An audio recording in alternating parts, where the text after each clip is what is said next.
महाराष्ट्र के महाराजा प्रजावत्सल मल्हारराव होलकर अपने परिवार सहित शिलान्यास स्थल पर पधार रहे हैं।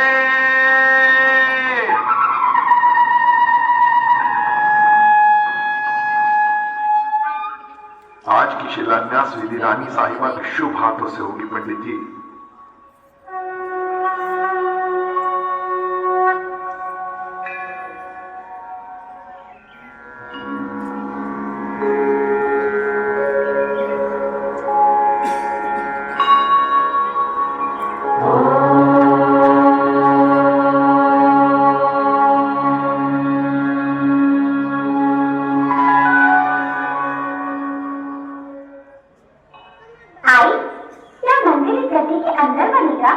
अगर रहेगा इसके ऊपर आधारशिला रखी जाएगी, फिर उसके ऊपर मंदिर बनेगा। आई, लेकिन इस गड्ढे के अंदर तो पानी है। पानी कहाँ से आया इसमें? पानी है मतलब इस जमीन के नीचे पानी का कोई स्रोत है। हाँ, पानी। तो यहाँ कुआं बनना चाहिए। पूजन विधि संपन्न हुई। शुभ मुहूर्त में आधारशिला को गड्ढे में रख दीजिए। रुकिए, आप ऐसा नहीं कर सकते। इस गड्ढे में तो पानी है, तो यहाँ मंदिर की जगह कुआं बनना चाहिए। यहाँ मंदिर का शिलान्यास हुआ है, मंदिर तो यहीं बनना चाहिए। पुजारी काका, लेकिन हमारे गांव में एक भी कुआं नहीं है। कुआं नहीं तो क्या हुआ, नदी तो है। पानी तो सभी को मिल ही जाता है ना। नदी तो है काका, लेकिन बहुत सो दूर। गांव की महिलाओं को पानी लाने में बहुत श्रम होता है और समय भी बहुत लगता है। अगर यहाँ कुआं बन गया तो गांव वालों को, जानवरों को, पेड़ पौधों को सबको पानी मिलेगा। बहस मत कर लड़की, मुहूर्त निकला जा रहा है। रानी साहिबा, आप शिला पर हाथ रख दीजिए। मान जाइएगा रानी साहिबा, आप तो जानती हैं जल है तो जीवन है। मंदिर तो हर जगह बन सकता है रानी साहिबा, लेकिन कुआं नहीं। जिद मत कर लड़की, मुझे अपना काम करने दी। फिर यहाँ नीम की पूजा भी हो चुकी है। तो क्या हुआ पुजारी काका, इससे पूजन कर लेंगे। पत्थर यहाँ से उठाकर वहाँ रख देंगे। ये गुड्डे गुड़ियों का खेल नहीं है, ये भगवान का स्थान है। इसी जमीन पर नारायण शिला रखकर पूजा की है हमने। इस शिला को हटाना मतलब भगवान के सामने से प्रसाद रखकर हटा देना। अनर्थ हो जाएगा। भगवान को नाराज कर रहे क्या? पर भगवान नाराज क्यों होंगे रानी साहिबा? ये तो लोगों की सेवा का काम है। यहाँ कुआं बनने से लोगों को पानी मिलेगा, खुशी भी। भक्तों को खुश देखकर भगवान भी खुश हो जाएंगे, है ना? रची तो कह रही है पाटिल साहब की मुंगी, गांव में कुआं बन जाए तो पानी की समस्या खत्म हो जाएगी। और फिर हमें इतनी दूर नदी से पानी भी भरकर नहीं लाना पड़ेगा। मान जाइएगा रानी साहिबा, यदि आप बोलोगी तो सब बात मान जाएंगे। ये मंदिर का मामला है, इस तरह निर्णय नहीं बदलते। ये सच है कि गांव में कहीं पानी नहीं निकला और मंदिर के लिए भी इससे शुभ स्थान कहीं नहीं मिला, इसलिए मंदिर तो यही बनेगा।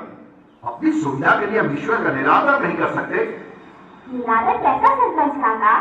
दूसरे की परेशानी को समझना और उनके लिए सुविधा जुटाना ईश्वर का आदर करना ही तो है। हम सब यहाँ इस बच्ची से बहस करने नहीं आए हैं। मंदिर यही बनेगा, किसी दूसरी जगह का चुनाव करना असंभव है। बिल्कुल संभव है। ये विचार अति उत्तम है। इतनी छोटी सी बच्ची और इतनी बड़ी सोच। भगवान तो बोल नहीं सकते, इसलिए वो इस बच्ची के मुख से बुलवा रहे हैं। सच्ची कह रही हो तुम, पूरी धरती भगवान का घर है। वो कहीं भी विराजमान हो सकते हैं। और ये नादर की बात, तो हमें नहीं लगता अपने भक्तों को तड़पता देख ईश्वर को खुशी मिलती होगी। और रही बात मंदिर की, तो वो कहीं भी बने, भगवान क्यों नाराज होंगे? इसलिए मैं मल्हारराव होलकर ये घोषणा करता हूं कि आज निर्माण कार्य अवश्य शुरू होगा, लेकिन मंदिर का नहीं, कुएं का।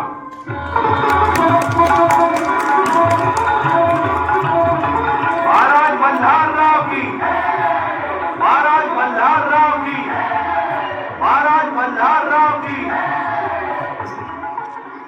तुम्हारी सूझबूझ और दूरदृष्टि ने मुझे बहुत प्रभावित कर दिया है बेटी। तुम्हारी जन कल्याण की भावना एक दिन तुम्हें जनता की नायिका बनाएगी और भविष्य में यह सौभाग्य मालवा राज्य को ही प्राप्त होगा। पंडित जी, अहिल्या का विवाह युवराज के साथ होगा।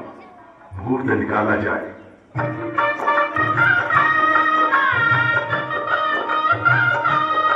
रानी अहिल्या की, रानी अहिल्या की, रानी अहिल्या की। महाराज होलकर जी के प्रेम और विश्वास के कारण रानी अहिल्या मालवा राज दरबार की प्रमुख पदाधिकारी बन गई। अहिल्या द्वारा स्थापित हथकरघा केंद्रों से मालवा के व्यापार और समृद्धि को बढ़ावा मिला।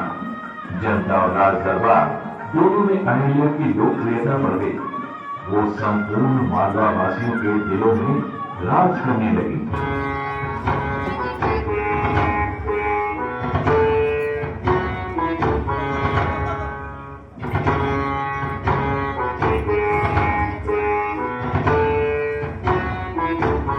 महाराज की जय हो। महाराज, कुछ गुणकर महिलाएं आपके दर्शन करना चाहती हैं। उन्हें सम्मान पूर्वक अंदर आने दिया जाए।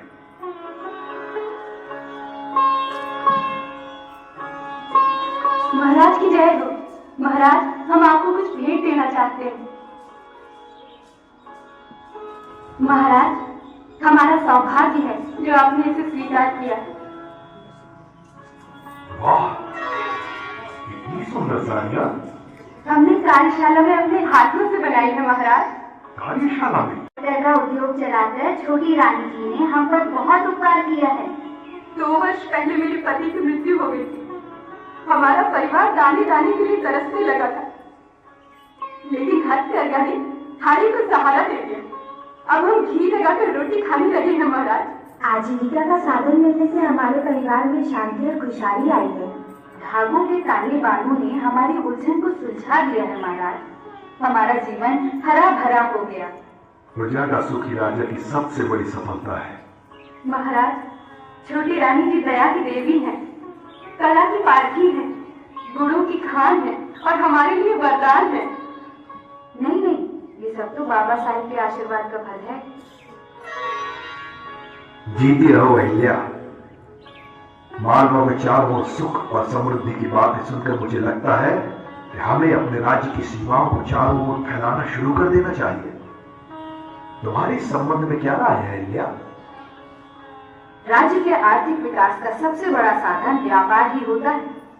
अपने हथकरघा उद्योग द्वारा निर्मित वस्त्रों की बाजार में बहुत मांग है। यदि हम उत्पादन बढ़ाते हैं तो लाखों लोगों को रोजगार मिलेगा। मालवा की कलाओं को प्रोत्साहन और इसके द्वारा सीमाओं के विस्तार में भी मदद मिलेगी बाबा साहेब। सीमाओं का विस्तार वस्त्रों से नहीं होता है क्या? इसके लिए शस्त्र उठाने पड़ते हैं। शस्त्रों से सीमाओं को तो जीत सकते हैं युवराज जी, लेकिन दिलों को जीतने के लिए तो लोगों को आय के साधन उपलब्ध कराने होंगे। तो आप क्या चाहती हैं कि राजा अपने राज्य का विस्तार न करे? विस्तार से ज्यादा हमें विकास पर ध्यान देना चाहिए। जब हमारे उद्योग और व्यापार की सौरभ सभी दिशाओं में फैलेगी तो निसंदेह दूसरे राज्य व्यापार करने के लिए हमसे जुड़ जाएंगे और यही होगा सही मायने में राज्य का विस्तार। प्रजा से अलग राजा की अपनी एक दुनिया, उसके शौक और महत्वाकांक्षाएं भी होती हैं। अपनी प्रजा की सुरक्षा के लिए शस्त्र उठाना एक राजा का कर्तव्य है, किंतु शौक और आदत के वशीभूत होकर तलवार चलाना अपराध है। तो क्या आप हमें अपराधी घोषित करना चाहती हैं अहिल्या? बिल्कुल नहीं, हम तो सिर्फ सत्य से साक्षात्कार कराना चाहते हैं। इतिहास साक्षी है इस बात का, आज तक तलवार की नोक पर ही साम्राज्यों का विस्तार हुआ है अहिल्या। इतिहास किस बात का भी साक्षी है युवराज? राजा महाराजाओं ने हथकरघा, हस्तशिल्प और कलाओं को बढ़ावा देकर अपने व्यापार को फैलाया और दूध में शक्कर की तरह संस्कृतियों के सम्मिश्रण से साम्राज्य का विस्तार हुआ। मानचित्र में तो विशाल साम्राज्य बहुत अच्छा लगता है खांडेराव, किंतु साम्राज्य की विशालता उसके क्षेत्रफल से नहीं, प्रजा की खुशहाली, सुरक्षा और उनके जीवन स्तर से तय होती है। प्रजा को सुखी और सुरक्षित किए बिना कोई भी साम्राज्य टिक नहीं सकता। तुम्हारा कहना उचित है अहिल्या। बाबा साहेब आशीर्वाद दीजिए।